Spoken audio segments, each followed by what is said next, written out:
हरे कृष्ण सभिवन्य बी क्षात्र भाषांना भगवद्गीता माझ्या मी 5वा अध्याय ना श्लोक नंबर 27, 28 आणि 29 ना श्लोक देखा आम्ही आज. स्पर्शान् कृत्वा बहिर्बाह्यान् चक्षुश्चैवान्तरे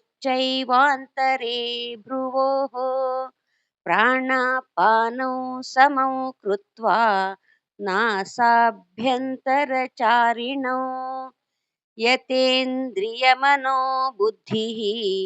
मुनिर्मोक्षपरायणः विगतेच्छाभयक्रोधः यः सदा मुक्त एव सः. ये ಬಾಹ್ಯ ಭೋಗನು ವಿಷಯ ವಿಚಾರ ನಾ કરતા ત્યાગ કરીકન દૃષ્ટિ આજ્ઞા ચક્રમ સ્થિર કરીકન નાસિકમ સંચાર કરાનું પ્રાણ અને અપાન વાયુ સમાન કરલીકન કોન समाना करलिकन कोण इंद्रिय मन आणि बुद्धी हे सभी विजय करलिकन इच्छा भय आणि क्रोध रहित हिकन सदा मोक्ष पारायण असच ते सदा मुक्त असच. भोक्तारं यज्ञतपसां सर्वलोकमहेश्वरं सुहृदं सर्वभूतानां ज्ञात्वा मां शान्तिमृच्छति.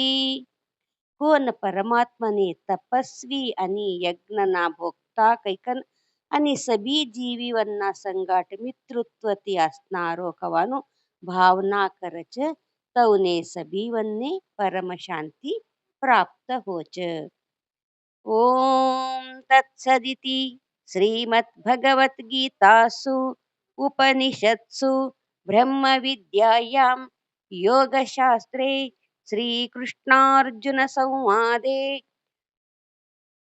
कर्मसन्न्यासयोगो नाम पंचमोऽध्यायः. ಶ್ರೀಮದ್ಭಗವದ್ಗೀತಾನು ಕರ್ಮ ಸನ್ಯಾಸ ಯೋಗ ಕવાનો पंचमोध्याय संपूर्ण हो. याने 5वो अध्याय सरी सकाळ मी 6वा अध्याय ने हवा कतर. हरि ओम नमस्कार.